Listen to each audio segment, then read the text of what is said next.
family. Except maybe her.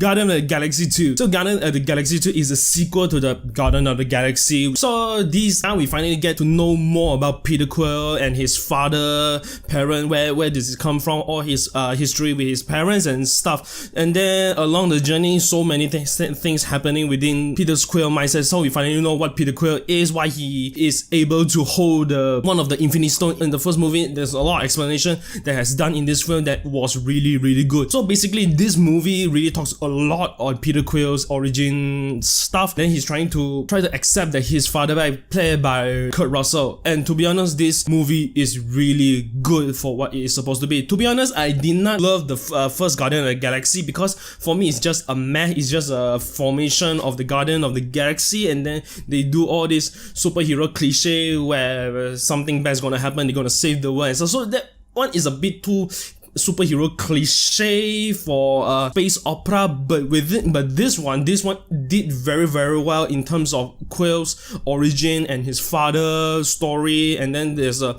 conflict between a family moments and such. So that's why this film did so well, because it doesn't feel like a superhero cliche. I mean, it does have that kind of element, but they take that superhero element and they did it very, very differently. It's something that I wanted to see, and then they did it very, very successfully, to be honest. So like I mentioned, that Peter Quill's origin, like he's half human and half alien, which everyone who watched the first film should already know why he can hold the Infinity Stone. He's not full human, to be honest. So that's why he's half human and half of his father alien is. So I'm not gonna spoil that what his father can do, what he is. You better watch the movie to know what his father is. I'm not gonna tell you a lot unless you're a super comic book fan like me. So I know a bit. I already know who Peter Quill's father is, and in this movie they did Kurt Russell's character very, very creatively and very, very special, because it really exceeded my expectation of what the character is supposed to be and how they're going to portray this character. And they did Kurt Russell's character called Ego.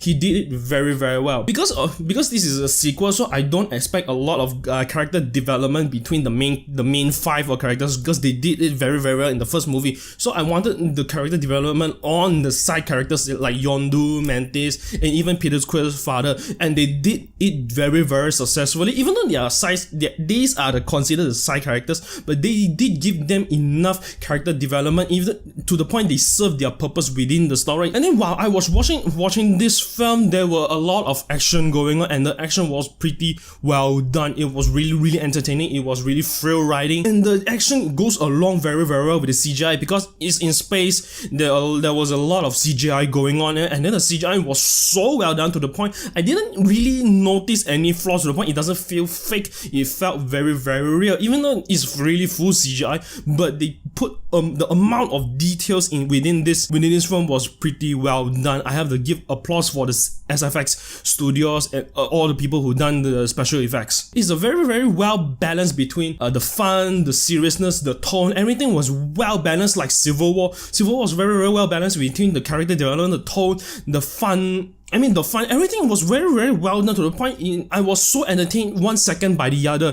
The film did very, very, very successfully in that sense, because there are certain moments where they started to tone down a bit, but during the tone down moments, it is still entertaining. I was so paying attention to every second of the film. While I was watching the film, and then they were playing a lot of really oldies music, and then the music was really, really appropriately placed, and it was really, really well done. Good news aside, I only have a few problems with this film. If you remember the character Yondu, he is the one who recruited Peter Quill from the first movie, and then there were a bit more explanation of this particular character in this film, which I really do enjoy, which is relationship with Peter Quill. But I wanted more explanation and more impact with the relationship between Yondu and Peter Quill, the main character. I wanted more of that in order to give me more emotional depth to the character. But they did explained, but I wanted more. That is my one grasp of it. And my second grasp of the film is that Drax is way too comedic personally. I know that he is supposed to be the comedic relief of the film, but it kind of messed with the source material, because Drax, he in the first movie, which he did quite well to be honest, in the first movie he wanted to seek revenge on Thanos because he killed his family and his planet, so that's why Drax was filled with all this rage, tried to kill Thanos. But in this film he kind of like forgot that he is having this hatred and wanted to get revenge on Thanos. It felt like he is lost, and then he is very he is enjoying being this part of the Guardian of the Galaxy family, which I do like in that sense. But to the problem that I want him to continue to feel his hatred with Thanos, but I just don't get it. There's certain of moments that he is the community relief, which I do appreciate, but the problem is that I wanted a bit more seriousness tone towards Drax. I want him to see the hatred and the vengeance against Thanos.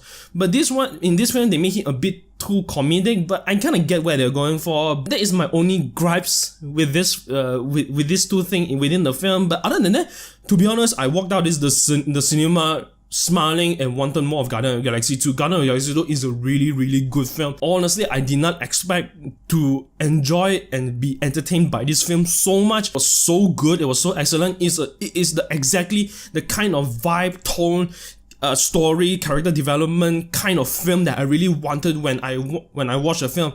It balanced very well. It's nowhere near Civil War kind of enjoyment, but this film it's almost as near as Civil War, but it is very entertaining, to be honest. It is almost a flawless film, but to be honest, I enjoyed a hell out of this film. I have to give Guardian of the Galaxy Volume 2 an 8 out of 10.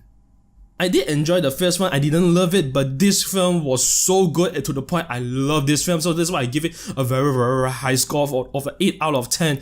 But still, personally, I think that this film beats Logan, even though Logan got my full score for what it is supposed to be. There's certain aspect and element in Guardian of the Galaxy Volume 2 did so well that Logan didn't, and Logan did and didn't.